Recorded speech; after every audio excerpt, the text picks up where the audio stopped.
It wasn't the perfume. It wasn't even the lipstick stain on the wine glass. It was the missing button. Second one from the top of her favorite coat. Navy blue, wool blend, Calvin Klein. The one she claimed was too special for winter slush, but apparently not too special to drape over a chair when she came home that Friday night looking pale and saying she felt bad. The same coat she hadn't worn in months, until that night. Ashley was meticulous. Buttons didn't fall off her clothes. If anything, I was the frayed one, loose-threaded and unraveling, while she always stayed pressed and perfect.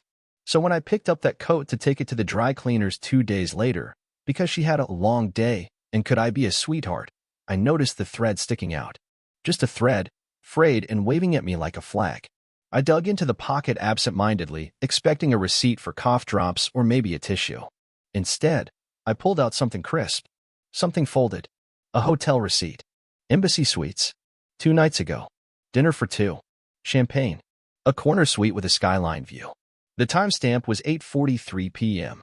That was the same night she said she had a migraine. Same night she asked me to sleep in the guest room. I just stood there, holding that rectangle of betrayal, the dry cleaner's plastic still crinkling at my side. And I didn't say a word. Not that day. Not the next. Instead, I slid that receipt into the silver photo frame by her vanity, the one with our honeymoon picture. Her smile in Santorini, hair blowing in the wind. She looks happy.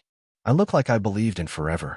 Now the receipt lives behind that glass smile, tucked just enough to peek out when the sun hits it right. I wanted her to see it, but not yet. See, I wasn't looking for an explosion.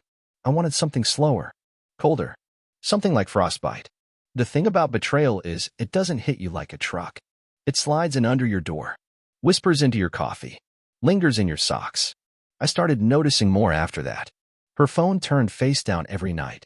Her laugh in the kitchen when I walked in, a beat too late, like the punchline had already landed.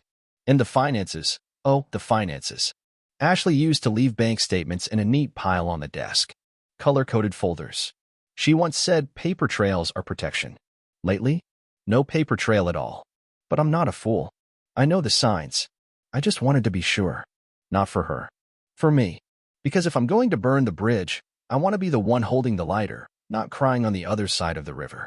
So I smiled through it. Took her out for brunch that Sunday. She wore pearls. I wore a poker face. I've been thinking about Paris, she said over Eggs Benedict. Might go in the spring. With Lacey. Girls' trip. She doesn't know I already checked Lacey's Instagram. She's 6 months pregnant and hasn't flown since December. Sounds great, I said. Her smile faltered for just a second. And I knew. I knew this wasn't just about champagne and skyline views. This wasn't just a fling. This was a campaign. A whole strategy of deceit dressed up in dinner reservations and backhanded compliments. She told me she felt bad that Friday night. Said it with mascara-smudged eyes and a blanket around her shoulders. Said she needed rest. Said she was sorry she snapped at me earlier. That was the same night someone poured her Veuve Clicquot and left a tip big enough to make the waiter raise an eyebrow. But me? I was on the couch watching reruns of Frasier, wondering why everything felt colder. That night, I didn't sleep. Not because of rage. Because of clarity. You ever stare at someone sleeping and wonder if they're dreaming of someone else? I did. And the scariest part? She looked peaceful. Almost content. Which brings me to today. The coat is at the cleaners. The receipt is still in the frame. The bank statements are still missing, and her phone is still face down. But I'm smiling now. Not because I'm okay. But because I'm ready. Because the trap is already built. And tomorrow, I start testing the walls of this marriage, not to fix them. To find out just how far they'll crumble. There's a sound that betrayal makes. It isn't screaming. It's quieter. Like a zipper pulled slowly in the dark. Like the soft rustle of a drawer closing just a little too quickly when you walk in the room. Ashley had started whispering in the closet. She thought I couldn't hear her. But the walls in this house carry things. Like sound. Like secrets. I was in the garage, digging through some old moving boxes, the kind that still had our wedding date scribbled on them in Sharpie. We were supposed to unpack them 2 years ago. We never did. Funny how people don't realize they're packing a time capsule until it smacks them in the face. Inside was our guest book. Never stop choosing each other, someone wrote in loopy cursive. Cute. Naive. Probably divorced by now. That's when I heard her. Muffled. Stressed. Laughing low. You know the sound people make when they're trying to flirt but also keep a secret? It's breathy. Fake.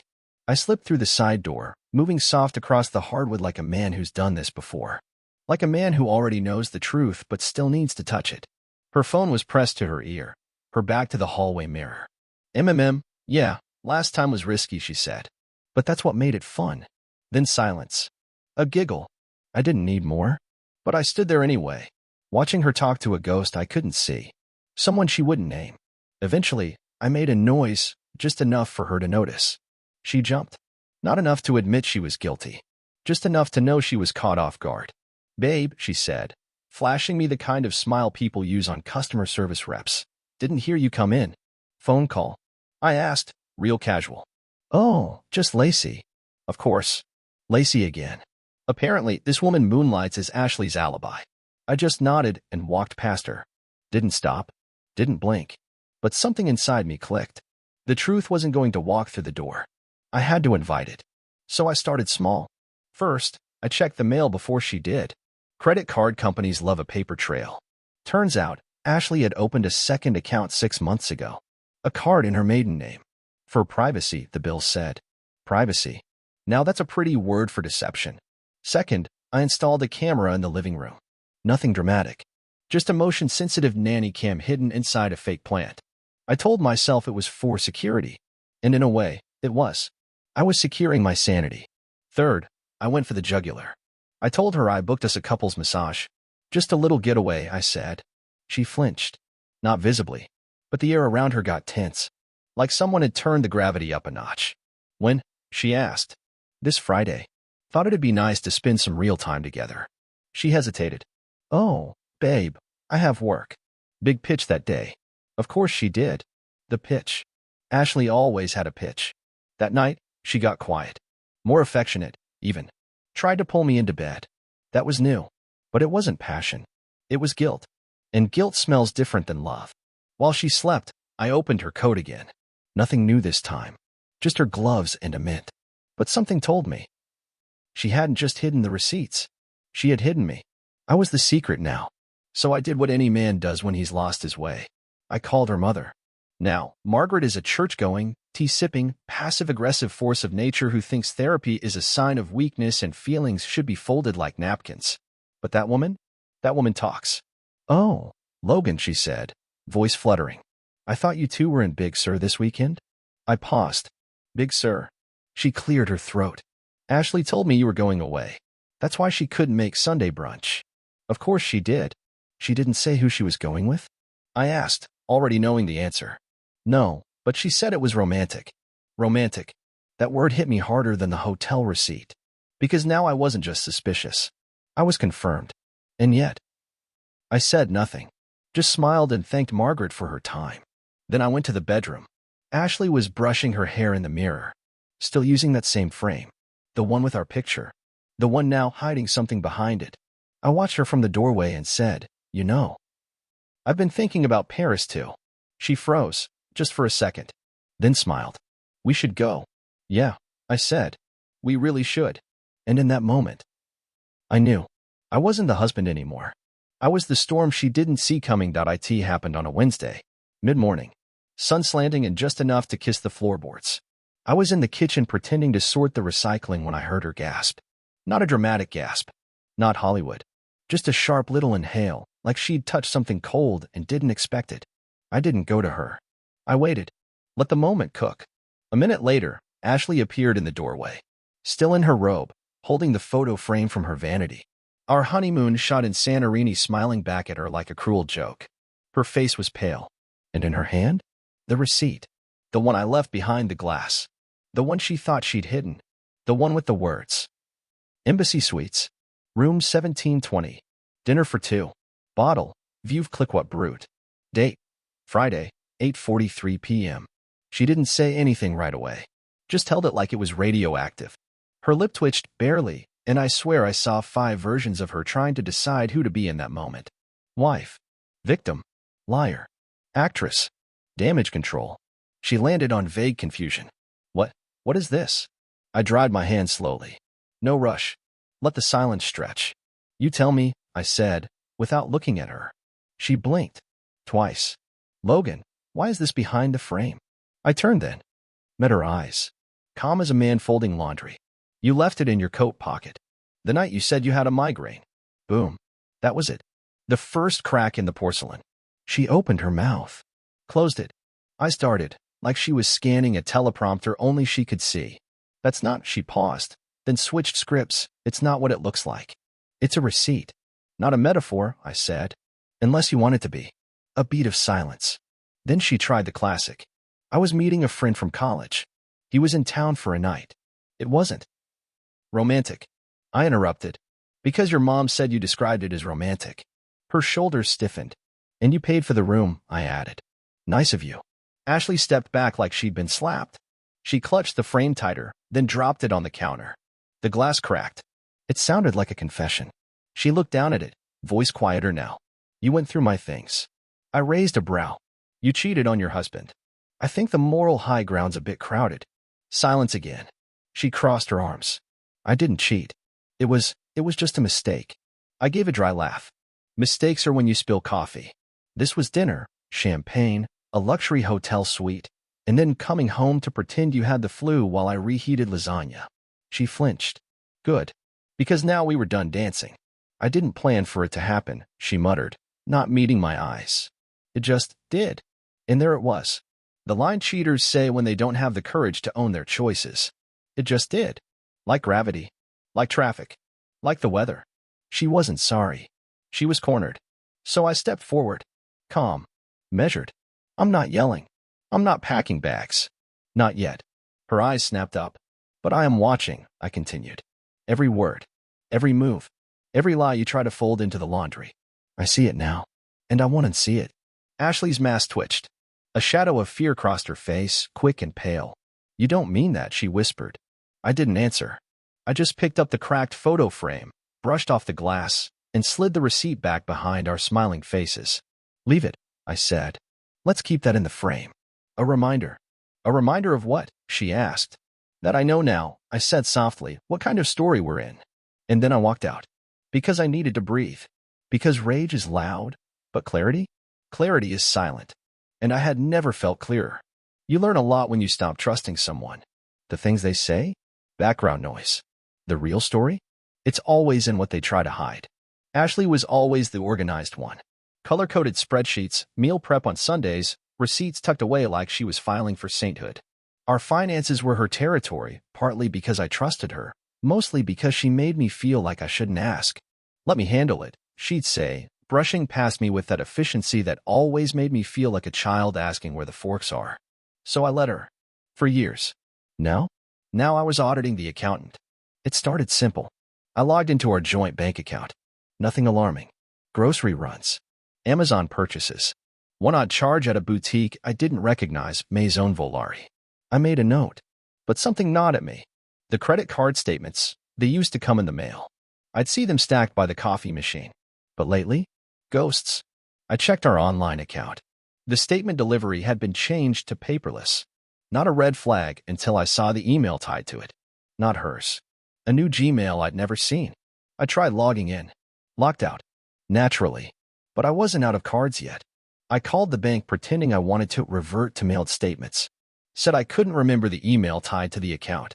We'll verify your identity and send a copy to your registered address. The rep chirped. 3 days later, a thick envelope arrived. And it hit me like a freight train.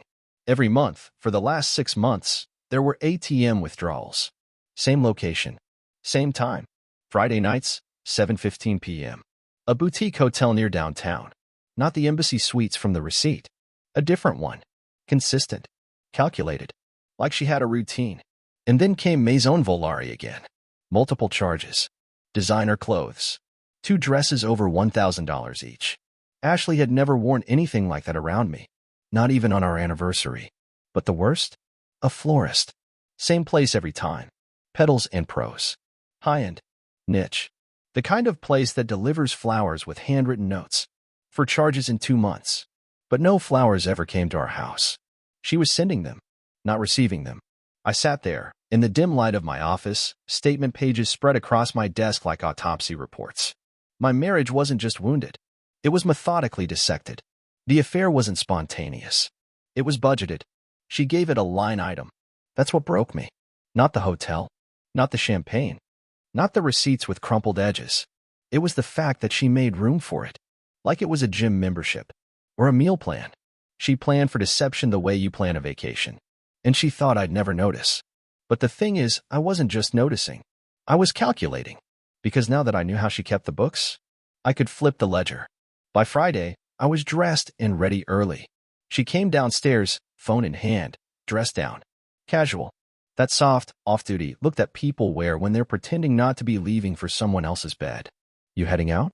I asked, sipping coffee like the cup didn't shake. She smiled, that fake casual smile that used to fool me. Lacey's picking me up. We're doing a spa night. Girls thing. Of course. I nodded. Tell Lacey congrats. She blinked. On what? The baby. She's 5 months, right? Hard to do spa nights with a belly that size. I didn't blink. Just let it sit. Ashley's lips parted slightly, the kind of expression someone makes when a puzzle piece doesn't fit. She covered fast. Oh, right. I meant her cousin. Not Lacey. You haven't met her, right? I said. Must be a different cousin. Or a different lie. She frowned. You okay, Logan? I'm great, I said, setting the mug down gently. In fact, I was thinking of booking a spa night myself. Oh, she said, already looking at the door like it might save her. Yeah, I continued. Thought I'd treat myself. Something quiet. Just me, a glass of wine, and a lawyer. Her hand paused on the doorknob. You're joking. No, I said. But you have been. For a while now. And then I smiled. A calm, perfect smile. Because the best part? I hadn't said a word yet about the private account I just opened. The one in my name only. The one siphoning money, slowly, quietly. One transaction at a time. Call it emotional reparations. This wasn't just survival anymore. This was balance. She cracked on a Tuesday, which tracks if you think about it. Tuesdays are when liars get lazy. Monday guilt wears off. The weekend feels far enough away, and by Tuesday night, the cracks start to show. It started with soup.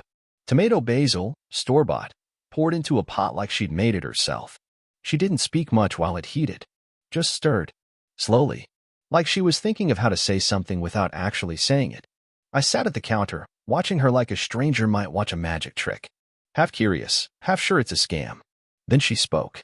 I think we should talk. That's always code. Never for talking. Always for controlling. I didn't look up. Just nodded. She set the spoon down. Things haven't been good for a while. I let her keep going. Silence is a beautiful tool. Most people fill it with guilt. I think I made a mistake, she said. Still not looking at me.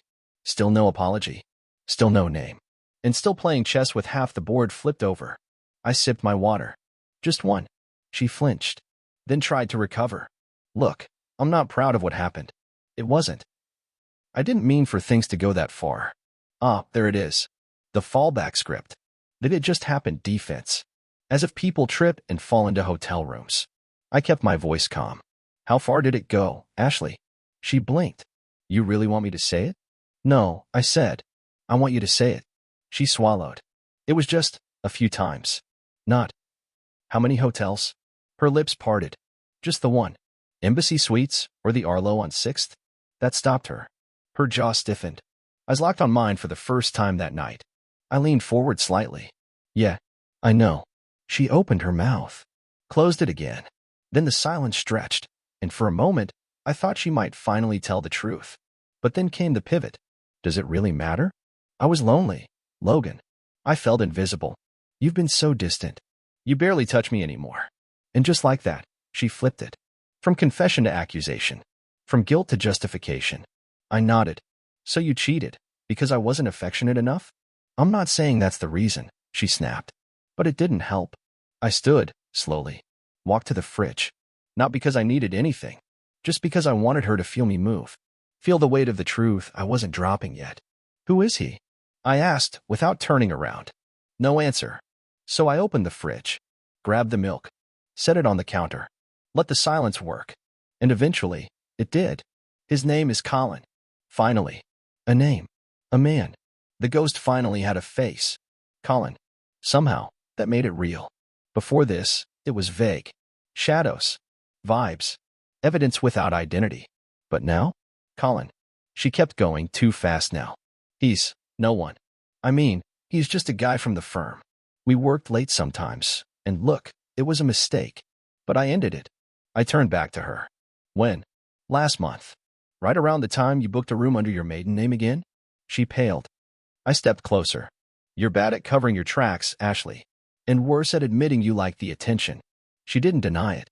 She just looked at me. Really looked. Like she finally realized I wasn't the same man who ignored the red flags. I was the man sewing them into a cape. You planning to leave? She asked, quietly. Why would I do that? I said, shaking my head. No, Ashley. You don't get to burn the house down and kick me out of the ashes. She frowned. Then what do you want? I gave her a long, cold look and smiled. You'll see. She left the kitchen that night quieter than she'd entered. No fight. No parting shot. Just footsteps up the stairs and a soft click of the bedroom door. And I sat there, listening, not to the silence, but to the sound of her walls finally caving in. I had what I needed now. A name. A face. A schedule. Because Colin's LinkedIn told me everything I needed to know. Where he worked. What he drove. What charity he supported. Even his fiancée's name. Did I mention he was engaged? Oh yeah. This was going to get interesting. It's funny how little effort it takes to tip a perfect man's life off balance. One email. That's all it took. Not a threat. Not a rage-fueled rant. Just one carefully constructed message. Anonymous. Polite. With just the right amount of suggestion. Subject line. Does Colin still believe in honesty? I sent it to his fiancée, Melanie. Attached, a cropped photo. Not explicit.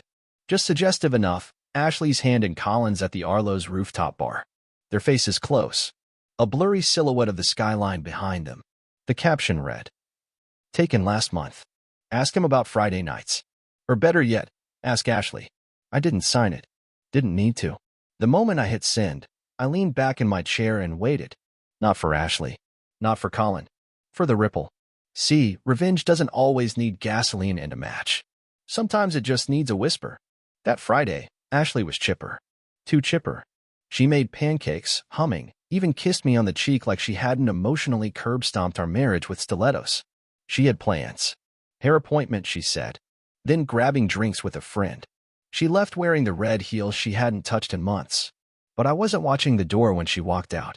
I was watching Colin's Instagram. Still public. Still curated. A new post hit around 3:30 p.m. Just a photo of a bonsai tree. Caption. Some things take years to shape properly. Others can be snapped in an instant. No likes from Melanie. None from Ashley. That evening, she came home early. No heels. No humming. No eye contact. She barely said 2 words, went straight to the bathroom, and stayed there for nearly an hour. I could hear her pacing. Guess the friend bailed. Or maybe the fiancé found the messages and staged a little intervention. Either way, I didn't ask. I didn't have to. The next day, I made my move. I asked her to dinner. She blinked, confused. I thought maybe we could talk, I said gently. Try to understand what we want. Her eyes welled up. Guilt is like static. You can feel it even before you hear the words. She nodded. Okay. We went to a quiet place. The same one we used to go to before everything felt like a polite war. She wore a soft blue dress. Said she missed us. Said she didn't know how we'd gotten so far apart.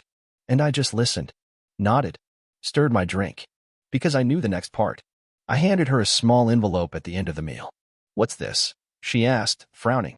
A gift, I said. Inside? A card. Blank except for 2 typed words. You're seen. Her hands trembled as she held it. Because she knew exactly what it meant. Not just by me. By them. Colin's life? Cracking. His job? Under review, office romances with married women don't look great in compliance audits. His engagement? Suspended. Melanie changed her status to single that morning. Ashley didn't say a word after that. Just put the card back in the envelope and slid it into her purse. She thought I was done. She thought this was my final punch. But I was just getting started. Back home, she showered and curled up on the bed like a cat after rain. I walked into the office and opened a fresh document titled, The Exit Plan. See, I wasn't here to hurt her. Not anymore. I was here to leave her exactly where she feared most. Alone. Not right away. That would give her too much clarity. No, I'd wait. Play the role. Be kind. Be calm. Let her think we're rebuilding. And then, I'd disappear from the center of her world like she was never the center of mine. Because sometimes the best revenge isn't breaking someone's heart. It's showing them how easy it was for you to heal. She didn't notice at first. It started small, subscriptions quietly canceled. Spa membership? Gone. The Amazon Prime login mysteriously expired. Her Uber receipts stopped generating points on the shared card. She assumed it was a glitch. Ashley always assumed she had more time. But the paper trail was drying up because I was draining it, one transaction at a time. The joint accounts? Slowly emptied, legally, cleanly, and quietly. I opened a new one under a trust in my name. Moved my paycheck, my credit, my future. By the time she noticed, it was already past tense. She stood in the hallway one morning, her voice high, tight. "Logan, have you seen the joint savings? It says it's locked for review." "Really?" I said, sipping coffee. "Maybe the bank flagged something. I'll call them." She hovered, waiting for me to offer more. I didn't. Instead, I opened the fridge, took out the last carton of almond milk. She stared. I didn't ask if she wanted some. She was catching on, but too late. Because while she played chess with excuses, I was playing poker with her blind spots. I got a P.O. box. Started forwarding mail. I changed my emergency contact at work. Took myself off the mortgage and filed a quiet motion through a lawyer friend to evaluate the equity split. I wasn't just planning to leave her. I was planning to evaporate. Ashley began noticing me. The way a landlord notices water damage. Slowly. And only when it spreads. "You're different," she said one night as I stood by the window. "Maybe," I said. "You don't talk anymore." "I talk when someone's listening." She bit her lip. "Are we okay?" I turned. "Are we ever?" That's when her voice cracked. "Do you still love me?" I walked over, slow and steady. Took her hands in mine. Looked her in the eye. And lied like a pro. "I'm trying." She collapsed into me. Cried soft and sad, like a woman who realized the fire she said had finally warmed the wrong person. That night, she curled up against me in bed, held my chest like it still belonged to her. But I stared at the ceiling, planning. 3 weeks later, we had dinner with friends. Her idea. "Let's show them we're doing better," she said. I agreed. I wore a navy suit. She wore a smile that didn't reach her eyes. Everyone laughed, toasted, asked about our healing, and I played my role like a seasoned actor. But halfway through dessert, I excused myself, walked to the valet, and opened the trunk. Inside was a leather binder. Inside that? My final move. She came home late one Thursday. Hair damp, coat wrinkled, heels in her hand. I was already gone. No note. No speech. Just absence. But I left one thing. On her vanity mirror, where she used to practice fake smiles and rehearse denials, I taped 3 things. A printed photo of Colin at a coffee shop, alone. The closed joint account statement, balance, $0. And a handwritten note that said, "You were always the lead in your show." But I walked off stage. Curtain call's yours now. I never needed her to beg. I never needed her to hurt the way I did. I just needed her to see. See the way silence moves like a storm. See the difference between leaving someone and letting them realize they were never holding you in the first place. It's been 6 months.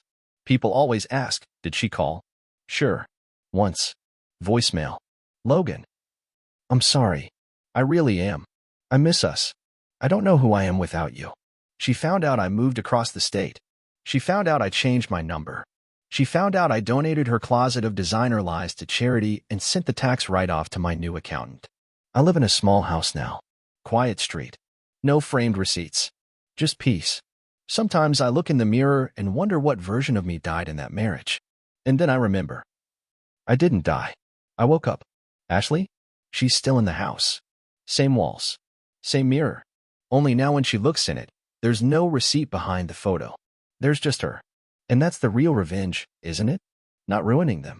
Just leaving them alone with themselves.